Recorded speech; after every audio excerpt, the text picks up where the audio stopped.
बच्चन बाबूजी महाराज भाग चौथा। बच्चन नंबर 35।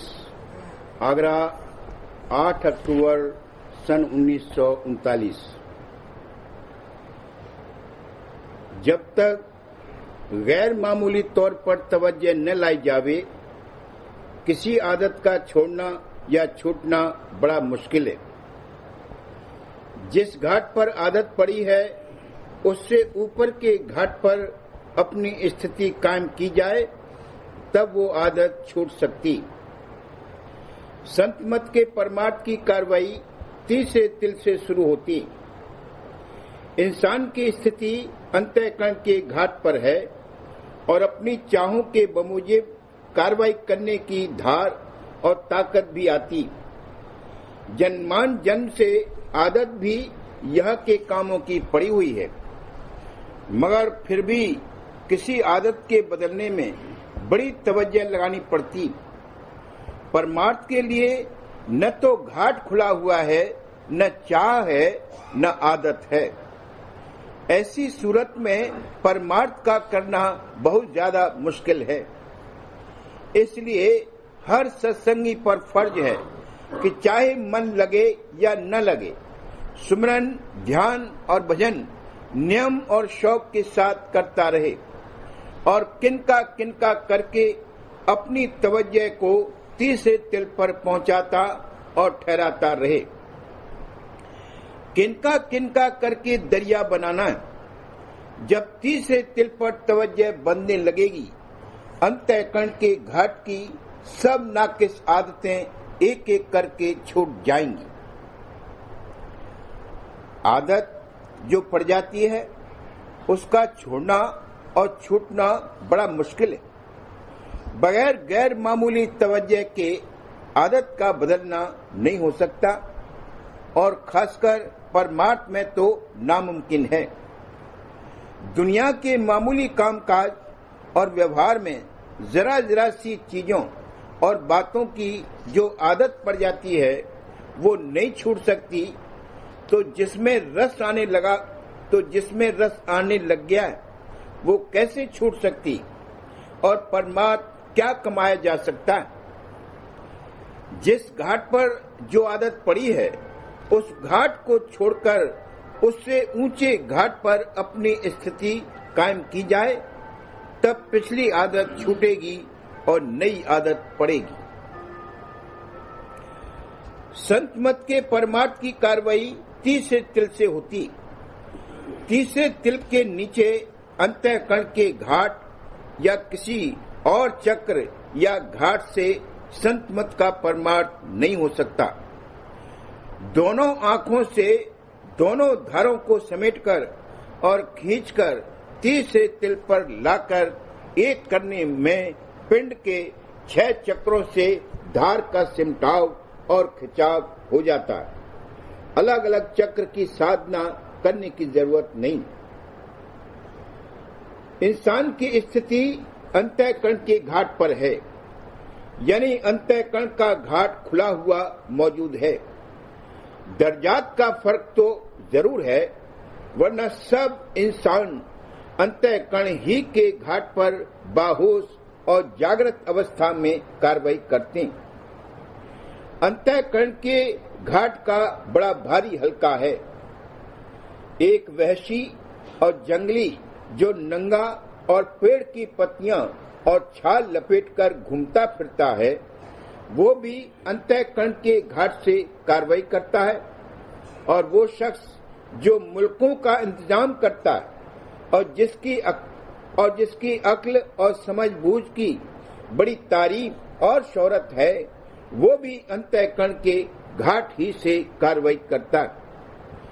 कहने का मतलब ये है कि इंसान का अंतःकरण का घाट तो मौजूद ही है और अपनी चाहों व ख्वाहिशों के बमूजिब कार्रवाई करने की धार और ताकत भी आती। इसलिए दुनिया का कामकाज फौरन करने लगता है। उसमें गैर मामूली तवज्जो करने की और लाने की जरूरत नहीं होती या कम होती। और दूसरे जन्मान जन्म से यही काम करता चला आ रहा है इसलिए आदत और संस्कार भी पड़ा हुआ है। जैसे बहुत से जानवर ऐसे हैं जिनको तैरना सिखलाने की जरूरत नहीं होती, पानी में डाला कि तैरने लगते हैं, उसी तरह से इंसान भी दुनिया के कामकाज और व्यवहार को करने लगता है। मगर बावजूद इन सबके यानी घाट भी मौजूद है, चाह भी है, धार और ताकत भी आती है, संग व सोबत भी वैसी ही मुयस्सर है, पुरानी आदत और संस्कार भी पड़ा हुआ है। यहाँ जरा जरा सी रद्द-ओ-बदल या हलचल या आदत के बदलने में बड़ी मेहनत पड़ती और बड़ी तवज्जो लगानी पड़ती। अब परमार्थ के लिए न तो घाटी खुला हुआ मौजूद है, न इस वक्त उस कार्रवाई के लिए धार और ताकत ही आती है, न उसकी चाह ही है, न आदत और संस्कार ही है।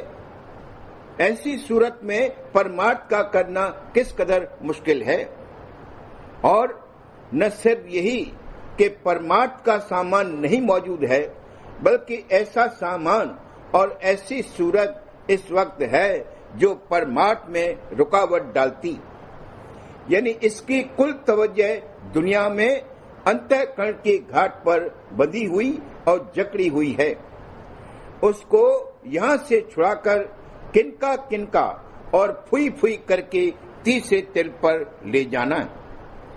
और जब वहाँ कुछ इकट्ठी हो और समूह बने, तब परमार्थ की चाल कुछ चलती हुई नजर आ सकती है। ये काम ऐसा है जैसे पहाड़ को उठाना। सत्संगी उम्मूमन ये शिकायत करते कि सुमरन, ध्यान, भजन कुछ नहीं बनता, मन नहीं लगता, रस नहीं आता, चाल चलती हुई नजर नहीं आती। सुमरन, ध्यान, भजन में रस आना क्या कोई सहल और आसान बात है? अंतःकरण के घाट से तो वे उठे ही नहीं और चाहते हैं कि सुमरन, ध्यान और भजन में रस मिले। ये कैसे हो सकता है? बड़ी लगन और शौक के साथ विशेष रूप से अपनी तवज्जो को तीसरे तिल पर ले जाकर और ठहरा कर सुमरन, ध्यान और भजन किया जाएगा, तब अभ्यास में मन लगेगा और रस आवेगा। जैसे दुनिया में कामकाज कर रहे हैं, उसी तरह से और उतनी ही तवज्जो से साधारण तौर पर अभ्यास में बैठने से न मन लग सकता है और न रस आ सकता है। अंतःकरण के घाट के और पुरानी आदतों के गुनावन उठेंगे। बेशक ये काम बड़ा मुश्किल है, मगर इस वजह से छोड़ तो नहीं दिया जा सकता। जिसको सच्ची भूख लगी है या पानी की प्यास लगी, वो बराबर रोटी और पानी के लिए जतन किया करता, न मिलने पर जतन करना नहीं छोड़ देता। उसी तरह से अगर परमार्थ और जीव के कल्याण की सच्ची चाह, गरजमंदी और मोहताजी पैदा हुई होगी और ये समझ में आया होगा कि इसी पर हमारा जीवन निर्भर है, तो चाहे जिस कदर मुश्किल काम हो, कभी छोड़कर नहीं बैठेगा। इसलिए हरेक सत्संगी और परमार्थी पर फर्ज है कि चाहे मन लगे या न लगे, सुमरन, ध्यान और भजन नियम और शौक से बराबर करता रहे और किनका हद्दुल इम्कान अपनी तवज्जो को तीसरे तिल पर पहुंचाता और ठहराता रहे। किनका करके दरिया बनाना है। क्योंकि कोटान कोट जन्म से दुनिया में तवज्जो लगती आई है, इसलिए एक बारगी कुल तवज्जो यहाँ से हटकर धार नहीं बन सकती। किनका ही करके तवज्जो यहाँ से हटेगी। इसलिए अंतःकरण के घाट से पिंड के नाके तक पिपील मार्ग कहा है, यानी चींटी की चाल से ये काम होगा। बाद में फिर और मार्ग हैं। चींटी के हिमालय पहाड़ पर चढ़ने की तरह ये मुश्किल काम है, मगर करना पड़ेगा और राधा स्वामी दयाल अपनी दया से करावेंगे, मगर इसकी खुद की रजामंदी, शौक और कार्रवाई जरूरी हैं। वे जबरदस्ती कोई काम नहीं कराते, क्योंकि ये दयालुता के अंग के खिलाफ है। अलबत्ता जिन्होंने उनकी दृढ़ और सच्ची शरण इख्तियार की है, उनके साथ किसी कदर जबरदस्ती भी रवा रखी और उनसे जबरदस्ती भी परमार्थी कार्रवाई करा लेते हैं, और ये उनकी खास दयालुता है।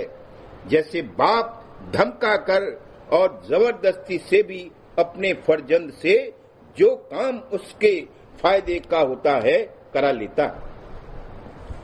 जब तीसरे तिल पर किसी कदर तवज्जो बनने लगेगी और वहां कुछ ठौर ठिकाना मिलने लगेगा, तब यहाँ अंतःकरण के घाट की जितनी नाकिस आदतें हैं, सब एक एक करके आपसे आप छूटने लगेंगी। यहाँ की आदतें, यहाँ का व्यवहार, यहाँ का धन संपत्ति वगैरह सब नापसंद करेगा।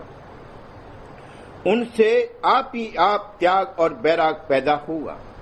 ये सहज त्याग और बैराग है और यही काबिल एतबार और परमार्थ में लाभदायक है। लंगोटी लगाकर घर से निकल जाना त्याग और बैराग नहीं है।